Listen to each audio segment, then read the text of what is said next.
తిరుమల తిరుపతి దేవస్థానం సున్నితమైన అంశం అయినప్పటికీ ఒక పాలక మండలి సభ్యుడిగా పనిచేసిన నా అనుభవం వీటన్ని దృష్టిలో పెట్టుకొని కొన్ని విషయాలు కూడా చెప్పాల్సిన అవసరం ఉంది. నిన్న ముఖ్యమంత్రి చంద్రబాబు నాయుడు గారు గతంలో లడ్డు నాణ్యత బాగా తగ్గింది. లడ్డు నాణ్యత తగ్గడానికి ముఖ్యమైన కారణం నెయ్యి. ఆ నెయ్యి ఏ నెయ్యి అయితే వాడాలో స్వచ్ఛమైన ఆవు నెయ్యిని మాత్రమే ప్రసాదాల తయారీకి ఉపయోగించాలి అనేది దిట్టంలో ఉంది, శాస్త్రంలో ఉంది, అది టీడీలో ఉంది. ఆ అనువాయితీని పక్కన పెట్టి జంతువుల నెయ్యితో లడ్డు ప్రసాదాలు తయారు చేశాడని ఒక స్టేట్మెంట్ ఇచ్చాడు. చాలామంది జంతువుల నెయ్యి లేనిది, జంతువుల నెయ్యిలు ఎట్లా వస్తాయి, జంతువుల నెయ్యి తీసుకొస్తాడా, రాజకీయ అవసరం కోసం మాట్లాడతాడా, మనిషి పుట్టుకుపుట్టినోడు ఇట్లా మాట్లాడుతున్నాడు ఒక పెద్ద మనిషి. విలువల గురించి, ఆచారాల గురించి, మనిషి సాంప్రదాయాల గురించి విపరీతంగా మాట్లాడు ఇంకో పెద్ద మనిషి ఇక్కడే ఉన్నాడని తిరుపతిలో. ఆ పెద్ద మనిషి గురించి మాట్లాడతాడు. అసలు బుద్ధుడిని మాట్లాడుతున్నాడు అని. ఇది నిజం. ఎందుకు నిజమని చెప్తున్నానంటే, లడ్డు ప్రసాద్ నాణ్యత మీరు చరిత్ర తీసుకుంటే ఆవు నెయ్యే కావాలి. ఆవు నెయ్యి తయారు చేయగలిగే సంస్థలు ఈ భారతదేశంలో ఎక్కడున్నాయి అంటే, ఒకటి కర్ణాటక, 2 తమిళనాడుకు సంబంధించిన ఆవు నెయ్యి ఈరోడు ప్రాంతంలో మాత్రం ఆవు నెయ్యి దొరుకుతుంది. 3 ఆంధ్రప్రదేశ్లో సంబంధించినంత వరకు ఒకప్పుడు చిత్తూరు డైరీ పలమనేరు బెల్ట్ ఆవు నెయ్యి కాబట్టి అక్కడ దొరికేది. చిత్తూరు డైరీ మూసిపోయిన తర్వాత విశాఖపట్నంలో ఆవు నెయ్యి బెల్ట్ కొంచెం దొరుకుతుంది. ఈ 3 వదిలేస్తే పంజాబ్లో దొరుకుతుంది ఆవు నెయ్యి. ఈ 4 ప్రాంతాల తప్ప భారతదేశంలో ఆవు నెయ్యి దొరికే ప్రదేశమే లేదు. కానీ పంజాబ్ ఎందుకు రావట్లేదంటే, పంజాబ్ నుంచి ఇక్కడ ట్యాంకర్ వచ్చి 3 ట్యాంకర్ వాపసు అక్కడికి వెళ్ళి పోవడానికి లాజిస్టిక్స్ వర్కౌట్ గారు పంజాబ్ రావట్లేదు. ఇంకా ఈరోడు విశాఖపట్నం ఉండే ప్రాంతంలో వాళ్ళ దగ్గర ఆవు నెయ్యి కొంచెం ఉన్నా తిరుమల తిరుపతి దేవస్థానానికి సంబంధించినంత క్వాంటిటీ సప్లై చేయలేము కాబట్టి వాళ్ళు కూడా ముందుకు రాలేకపోయిన సందర్భం. ఎక్కడ విశాఖపట్నం కానీ ఈరోడు కానీ. ఇంకా ఉండేది పుష్కలంగా ఆవు నెయ్యి దొరికే ఏకైక సంస్థ ఏదైనా ఉందంటే కర్ణాటక కోఆపరేటివ్ మిల్క్ ఫెడరేషన్. అది ప్రభుత్వ సంస్థ.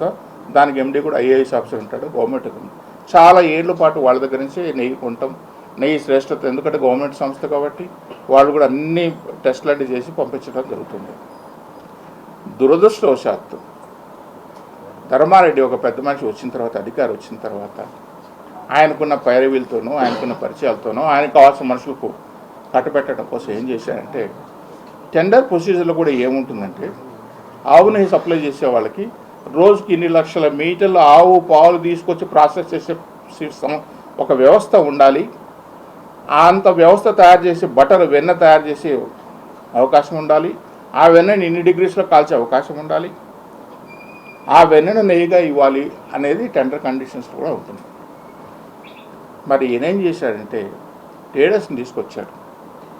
కొంతమంది ట్రేడర్స్ని తీసుకొచ్చి, ట్రేడర్స్ కూడా అంటే కర్ణాటక మిల్క్ ఫెడరేషన్ ప్రభుత్వ సంస్థ కాబట్టి ప్రభుత్వ సంస్థకు వాళ్ళే లాభాల కోసమో లేకుంటే ఇంకేదో పెట్టడం కోసమో పైరవీల కోసమో చేయరు. వాళ్ళకు వచ్చినా రాకపోయినా ఆ ప్రభుత్వ సంస్థ దానికి దేవస్థానానికి ఇచ్చినామని చెప్పి.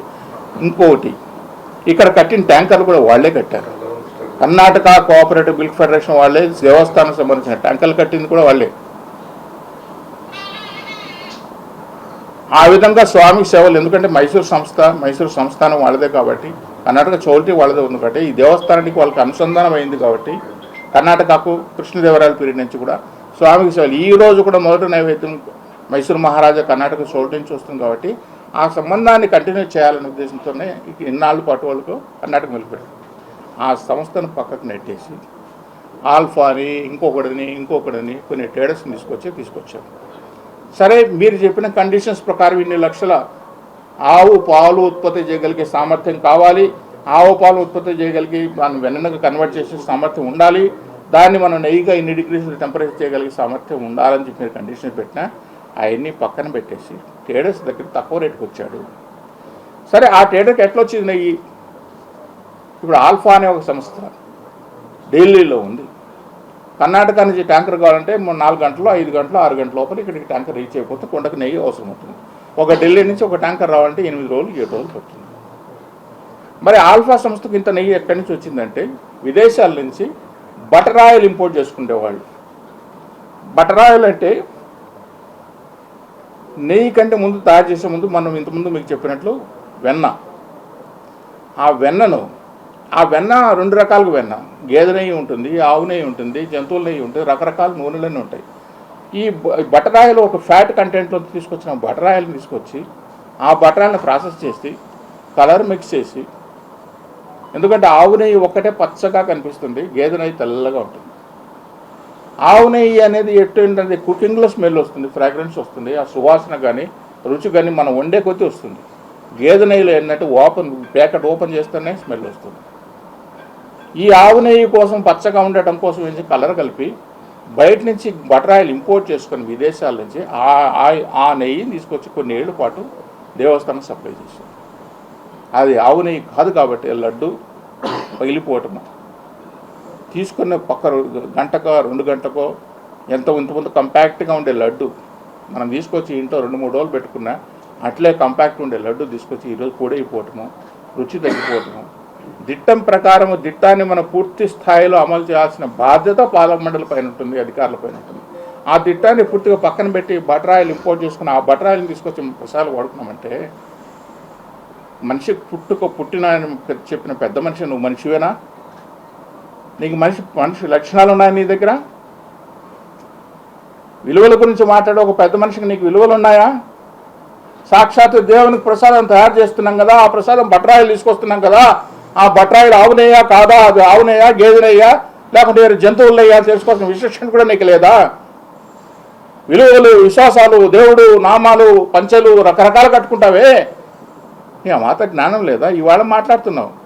చంద్రబాబు నాయుడు ఒకసారి ఆయనకు దేవుడు శిక్ష ఇచ్చాడు, నిజమే. ఒక చిన్న పొరపాటు జరిగినప్పుడు వెంకటేశ్వర స్వామి దగ్గర వచ్చిన సంఘటన జరిగింది. కానీ నువ్వు చేసిన పొరపాట్ల వల్ల సాక్షాత్ మహానుభావుడు పనిచేసిన రాజశేఖర రెడ్డి ఈ కొండలో గలిచిపోయాడు. నిన్నటిదాకా పనిచేసిన జగన్మోహన్ రెడ్డి అడ్రస్ లేకుండా పోబోతున్నాడు మీరు చేసిన పాపాల వల్ల. మనిషి ఏం మాట్లాడుతున్నావు అని చెప్పిన మనిషి విలువల గురించి మాట్లాడుతున్న పెద్ద మనిషి, పుట్టుకల గురించి మాట్లాడుతున్నాం ఇంకో పెద్ద మనిషి. గుడిలో పరకామడి ఉన్నప్పుడే మనకు డబ్బులు పోతున్నాయి, బంగారు పోతుంది, కరెన్సీ పోతుంది, డాలర్లు పోతున్నాయని చెప్పి గొగ్గోలు పెడుతుంటే ఒక్కొక్క మీడియా సంస్థలు అన్నీ మాట్లాడుతూ ఉంటే తీసిపోయి ఆ పరకామణి తీసిపోయి బయట పెట్టాడు నీ బిల్డింగ్ కోసం, ఆ బిల్డింగ్ కాంట్రాక్ట్ కోసం, దాంట్లో పడే ప్రలోభాల కోసం తీసుకొచ్చి పెట్టావే. నువ్వా మనిషివి? నీకా విలువ ఉండేది? కమిషన్ల కోసం కక్కుర్తిపడ్డా నువ్వా మాట్లాడేది? ఇవన్నీ ఒక ఎత్తు అయితే అన్నదాన ప్రసాదాల గురించి నేను వెళ్ళా ఈవో దగ్గరికి. అయ్యా 1 గంట సేపు మీతో మాట్లాడాలి, అన్నదాన ప్రసాదాలు చాలా ఇదిగా ఉన్నాయి, మీరు అన్నదానం ఇంత ముందు తీసుకొచ్చేప్పుడు మేము నూకలు లేకుండా, మాయచర్ లేకుండా, ఫారిన్ మెటీరియల్ అంటే ఒడ్లు, రాళ్ళు, రప్ప ఇవన్నీ లేకుండా చాలా నీట్గా తీసుకొచ్చాం.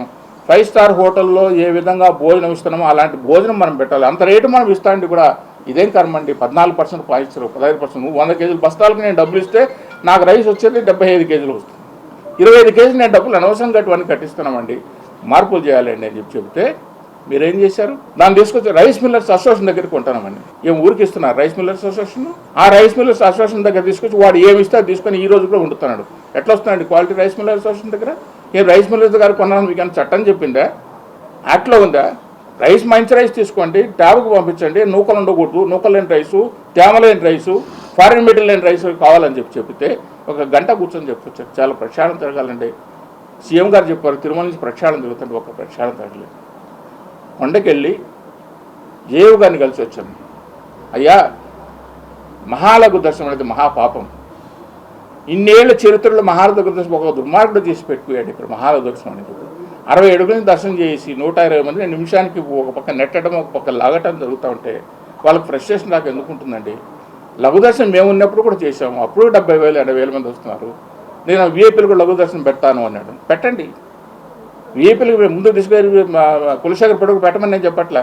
ప్రతి ఒక్కళ్ళు జై విజుల వరకే వెళ్ళాలి. భారతదేశంలో ఏ గుడి ఉన్నా ఇంతవరకు జై విజుల నుంచి దర్శనం చేసిన గుడి ఒకటి చూపించండి. భారతదేశంలో ఏ హిందువు అయినా సరే జై విజుల నుంచి దర్శనం చేసిన గుడి ఒకటి ఉందా? అలాంటిది సాక్షాత్ విష్ణుమూర్తి కొలువైన ఇక్కడ వెంకటేశ్వర స్వామి దగ్గర 60 అడుగుల నుంచి దర్శనం చేసి పంపిస్తున్నావు. ఇంతకంటే పాపం ఒకటి ఉందా? ఆ పాపం అనుభవించావు కదా ధర్మారెడ్డి నువ్వు, ఆ పాపం నీకు జరిగింది కదా. ఇంకా సిగ్గు లేకుండా మాట్లాడుతున్నానంటే మీరు మనుషులా? మీకు మనిషి పుట్టుకుందా? మీకు 60 అడుగులు దర్శనం చేసి పంపించడం ఎంత ఘోరం అది. అది వద్దయ్యా, లఘుదర్శనం చేయించండి అయ్యా అని చెప్పాను. చంద్రబాబు నాయుడు కూడా వేడుకున్నాను, మీడియా ద్వారా వేడుకున్నాను, లఘుదర్శనం వద్దండి, మహాలఘుదర్శనం వద్దండి, లఘుదర్శనం చేయించండి ప్రతి ఒక్కళ్ళు కూడా. అదే చెప్పాను, అయ్యా లడ్డు క్వాలిటీ నాణ్యత పోతుంది అంటే, లేదు మేము కేఎంఎఫ్ తీసుకుంటామని చెప్పాను. ఇప్పుడు ఈ వాళ్ళు జరుగుతున్నాయి, ఈ వాళ్ళ వరకు జరుగుతుంది, కేఎంఎఫ్ కర్ణాటక మిల్క్ ఫెడరేషన్ తీసుకుంటామని చెప్పినా మళ్ళీ ఢిల్లీ సంస్థ తీసుకుంటుంది. ఈ వాళ్ళు కూడా ఢిల్లీ సంస్థ దగ్గర 65% తీసుకుంటే కేఎంఎఫ్ 35% తీసుకుంటాను. ఇదే మోసం. ఎందుకు ఇవన్నీ? ఎవరిని తృప్తిపరచడం కోసం, ఎవరిని మీరు ఎవరికి అనుసరణలు పట్టడం కోసమో, ఎవరిని మీరు మననం చేసుకోవడం కోసం ఇవన్నీ చేస్తున్నారు. ఎక్కడ నెయ్యి బాగుంటే, ఎక్కడైతే మన లడ్డు క్వాలిటీ బాగుంటుందో అక్కడ తీసుకోవాలా. అదే రేటుకి ఇస్తానప్పుడు మళ్ళీ ఢిల్లీ సంస్థ దగ్గర తీసుకోవటం ఎంతవరకు దీంట్లో సమంజసమో అధికారులు ఆలోచన చేసుకోవాలి. అధికారులు ఆలోచన చేసుకోకుండా మా ఇష్ట ప్రకారం మేము చేస్తున్నాము. అధికారిని ఒక ఏఈఓనో ఒక ఈఓనో వస్తే మేము సర్వాంతరం మేమే సర్వాధికారులు మాకేమన్నా మొత్తం మాకే తెలుసు అని చెప్పి ఉద్దేశంతో టికెట్లకు మీ దగ్గరికి వస్తారు. మనుషులు వచ్చేవాళ్ళు భిక్షగాళ్ళ మాత్రం నాలాంటి వెళ్ళి నేను సలహాలు ఇవ్వకపోతే ఎక్స్ బోర్డు మెంబర్లకు టికెట్లు ఎందుకండి? ఎవడు అడిగాడు నేను టికెట్? బోర్డు మెంబర్ ఉన్నప్పుడు మేము తీసుకోవట్లేదు. ఇలాంటివి కాకుండా ప్రక్షాళన తీసుకోవాల్సిన అవసరం ఉంది. చంద్రబాబు నాయుడు గారు అని చెప్పిన విషయంలో ఏమాత్రం అవాస్తవం లేదు. ఎందుకు లేదంటే ఇది జరిగిన సంఘటన. బటరాయిలు తీసుకొచ్చి విదేశాలకు తీసుకొచ్చి దాన్ని కరగబెట్టి నెయ్యిగా సప్లై చేస్తే ఒక పెద్ద ల్యాబొరేటరీ కట్టారు. ₹1,00,00,000 ఖర్చు పెట్టి కొండపైన ల్యాబొరేటరీ కడితే ల్యాబొరేటరీ టెక్నీషియన్స్ పెట్టుకోలేకపోతున్నారండి. ఏసీబీసీ ఛానల్లో వందల జాబు ఉద్యోగాలు ఇస్తారు, పనికిరాని చోటు వందల ఉద్యోగాలు ఇస్తారు. 4 టెక్నీషియన్ పెట్టుకోలేరు. నెయ్యికి ఒక టెక్నీషియన్, ఆయిల్కి ఒక టెక్నీషియన్, మిగతా కావాల్సిన ముడిసరులకు ఒక టెక్నీషియన్ పెట్టుకునే పరిస్థితి. వందలు ల్యాబొరేటరీ ఖర్చు పెట్టినాం, ₹1,00,00,000 ఖర్చు పెట్టి ల్యాబొరేటరీ పెట్టినాం, కానీ టెక్నీషియన్స్ లేదు. ఇవాళ నెయ్యి ట్యాంకర్ వస్తే, కొండపైకి నెయ్యి ట్యాంకర్ వస్తే దాన్ని టెస్ట్ చేయడానికి CFTRA మైసూరు పంపిస్తున్నాం. మైసూరు నుంచి ల్యాబొరేటరీ టెస్ట్ రావడానికి 4 రోజులు పడుతుంది. 4 రోజుల పాటు ట్యాంకర్ అక్కడ పడిగాపులు కాచుకోవాలి. రేపు మళ్ళీ వాడు సప్లై చేయమంటే చేస్తాడా? ఆ 4 రోజుల రూపాయల హాల్టింగ్ ఛార్జెస్ ఎవరు కట్టిస్తారు? ఆ లారీ వాడు అడగడా, ఊరుకుంటాడా? నేను పోనండి కొండకంటాడు. ఇవి ఎన్ని ప్రక్షాళనలు కదా జరగాలి. వీటి గురించి కదా మీరు గతంలో పనిచేసిన పాలకులు ఎవరన్నా ఉంటే, మీకు తెలివి ఉంటే, మీకు జ్ఞానం ఉంటే పంచండి. అయ్యా ఇలాగా చేయండి అని చెప్పి. రాజకీయ ప్రళయం కోసమో, రాజకీయ అవసరాల కోసమో ఇంకొకరు మనం ఎత్తి చూపడం, దేవుడితో పెట్టుకోవద్దని. దేవుడితో పెట్టుకునేదే మీరు. దేవుడు నగలు తీసుకొని తిరుపతిలో ఎగ్జిబిషన్ పెట్టుకోవాలి. పెద్ద మనిషిగా బతికే ఉన్నావు కదా. శ్రీవాణి నిధులు ఇంత అయిపోయినాయి, ఇన్ని వందల కోట్లు జరుగుతున్నాయని చెప్పంటే మీరు సాక్షాత్ మీరే చెప్పారు కదా.